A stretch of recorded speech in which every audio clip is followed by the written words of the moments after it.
Greetings, my friends. I hope we're all doing well, and Happy New Year. In the comment section of my last video, I got this. I find this channel interesting, but it's stuck on labels and materialism. The left-hand path appears to only interest those still with spite in their hearts. Now, this comment was direct, but it wasn't rude, which I don't mind these kind of comments.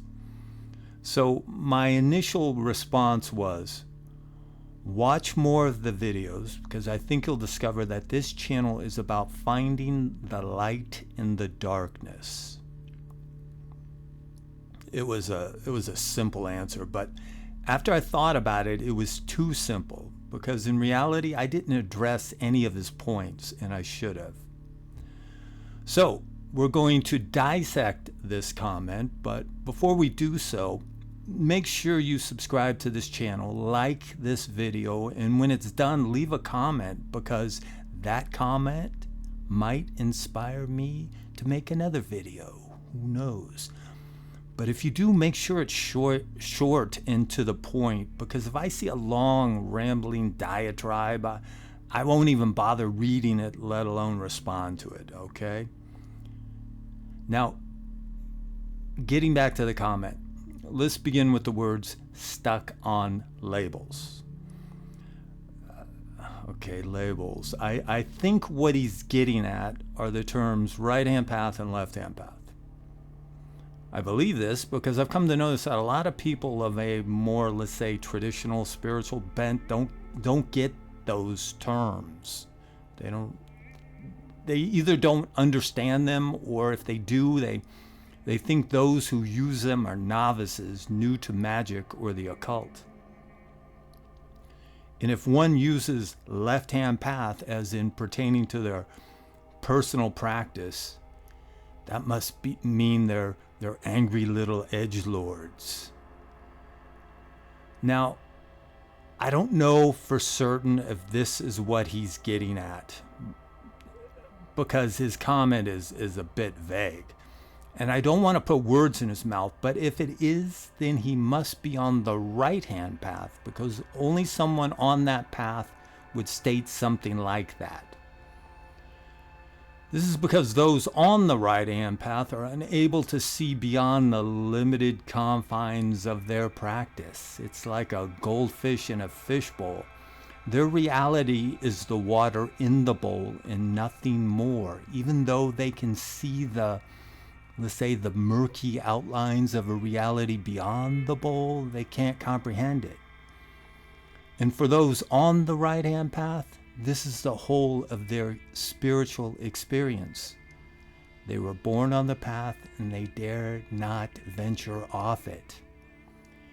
Even though they may have over time switched to a different variant of the right-hand path, such as going from Christianity to modern paganism, they're still trapped in that fishbowl. Now, how can I say that label, right-hand path, left-hand path, are valid descriptors of opposing spiritual practices? It's because I've been on both paths. I was born on the right-hand path, as everyone is, including the children of Anton LaVey, and I eventually decided to take the left-hand path. Thus, I'm fully cognizant of the very real differences between the two. One is the path of subservience to something greater than you, a divine code, God, the goddess, and in some cases even Satan. The other is the path of freedom, the freedom to do what's best for one based upon a personal moral code without fear of ethereal retribution. That's important, a personal moral code versus a divine one. To give you an example, I have, like everyone, I have urges, but I keep them in check, not because I fear going to hell or even going to jail. I don't give in because I don't want to experience that personal shame and disgust. The world begins with me. My world begins with me, as your world begins with you. You are at the center of your universe, and if you radiate shame and disgust, that means that the core of your existence has been diseased. Thus, you see the world as diseased. But most who are guilty of this don't see the sickness within themselves. They only see it in others. They've swallowed their shame and are thus blind to that personal sickness. Also, those who abide by a celestial moral code, that which has been transferred to them from on high, do so out of fear of hell, torture, and damnation. And these people, we've been taught, these are the good people, these shiny, happy people. Think about it. Those who are only cooperative within the framework of the status quo because they fear retribution are the good people.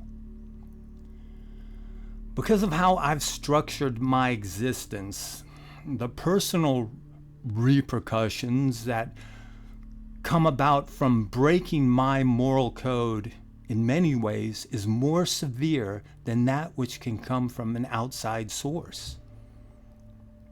There's a line I heard in a movie once. It goes, "Honor is the gift a man gives himself." And besides, depending on where you go in this world, the celestial dictates can change and the governmental laws can change. But if you have cemented the reality of your own personal moral code within your being, then that shouldn't change, ever. And how did this come about, this state, this very selfish state of being that many can't fully comprehend? It's because I have a relationship with my personal demon. Thus, I know my darkness. I haven't run away from it, and I've achieved this oneness through the left-hand path. For 2,000 years, the shadow, the demon, has been feared in Western society. Thus, the greater Apollonian influence has repressed the Dionysian, causing an imbalance within the collective unconscious. This is because we've been taught that one must have a champion to take on the demon. You can't do it yourself. You need someone or something outside yourself. This is the battle between Christ and Satan. This is also seen in Saint Michael slaying the dragon or the serpent. But you can't truly slay the serpent because its death is only temporary. It will always resurrect because you can't slay half of who you are. You have to get to know it, understand it, live with it. For the gods and monsters, angels and demons are like the weather. You can't tame the weather, let alone kill it. This is why an emphasis on the left-hand path is needed, and why the aeon of the Christ has ended and the aeon of the ultimate serpent, Leviathan, has begun. It's all about balance. And we ride the current of the new aeon by working within the corporeal realm with matter, with the body. This then brings us to his next point, materialism. When I go to sleep at night, no matter where I may travel in the dream world, I will, unless there's a massive earthquake, because I do live in California, I will wake up in my bed. I won't wake up on a lotus flower under a golden sky with winged unicorns. Whatever this thing called reality is, I will wake up here in this realm. No matter how ephemeral this thing called reality may seem, we're all stuck here. Now, I've asked this question before, this very simple question many times. What is real? And I still don't know what the answer is. As I've said before, everything is in the mind. Everything is consciousness, because everything is filtered through the conscious mind. For without consciousness, nothing exists. Now, is there an objective world beyond consciousness? Maybe, but even though I don't know for certain, I'm gonna act like there is, because this plane of existence that some believe has been created as a prison by the demiurge seems to have some real consistency about it.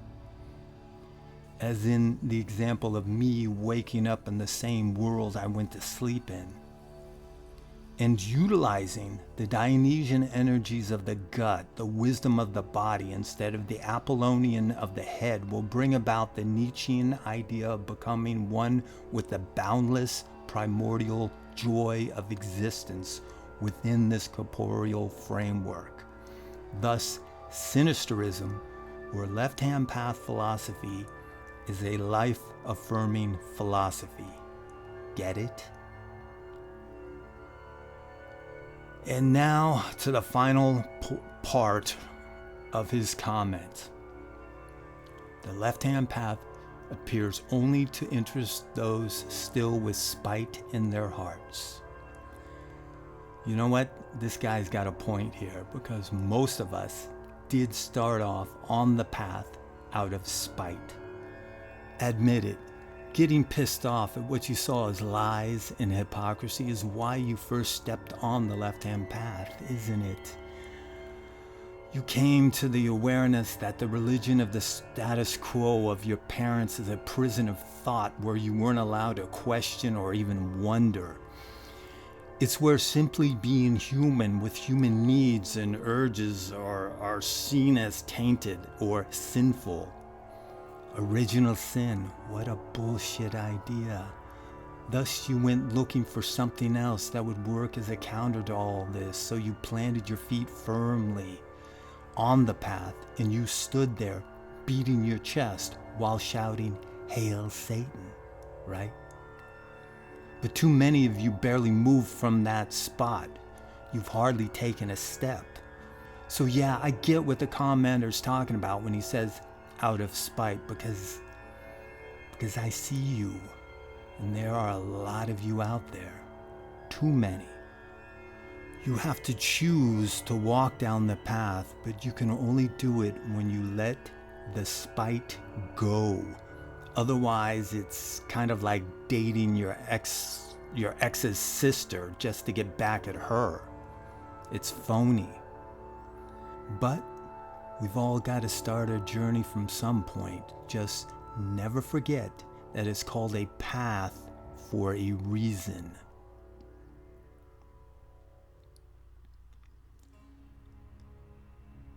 In conclusion, my friends, once again, Happy New Year. I have some big plans for this year, as all of you should. It doesn't mean all your plans will come to fruition. It just gives you something to aim for, a goal. Like, for instance, don't be stagnant on the path. You're just taking up room. Until next time.